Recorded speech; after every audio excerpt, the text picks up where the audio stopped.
ఎందరో వీరుల దేశభక్తుల త్యాగ ఫలితమే మన స్వాతంత్రం.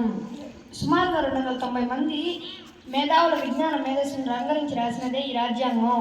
రాజ్యాంగం రచనల్లో కీలక వ్యక్తులు doctor BR Ambedkar, doctor Rajendra Prasad, Durgabai Deshmukh ఎందరో మేధావుల ఆలోచనలను రంగరించి రాశారు. ప్రపంచంలోనే అతిపెద్ద లిఖిత రాజ్యాంగం మనది. ఒక వ్యక్తికి ఉండవలసిన హక్కులు బాధ్యతలను పొందుపరిచారు.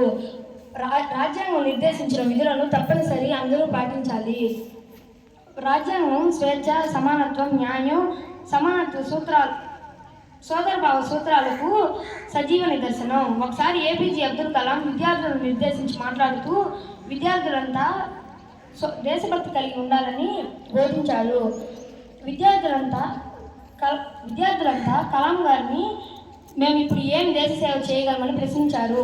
అప్పుడు కలాం గారు బాగా చదవండి, బాగా చదవండి, బాగా చదవండి ముమ్మార్లు పలికారు.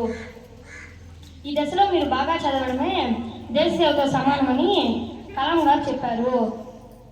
గణతంత్ర దినోత్సవ సందర్భంగా స్వాతంత్ర సమరయోధులకు, శాస్త్రవేత్తలకు, రాజ్యాంగ రూపకర్తలకు, భారతదేశ సరిహద్దులను కాపాడే జవాన్లకు, రైతన్నులకు ప్రత్యేక ధన్యవాదాలు తెలుపుతున్నాను. ఈ అవకాశం ఇచ్చిన ప్రధాన ఉపాధ్యాయుల వారికి ధన్యవాదాలు తెలుపుతున్నాను.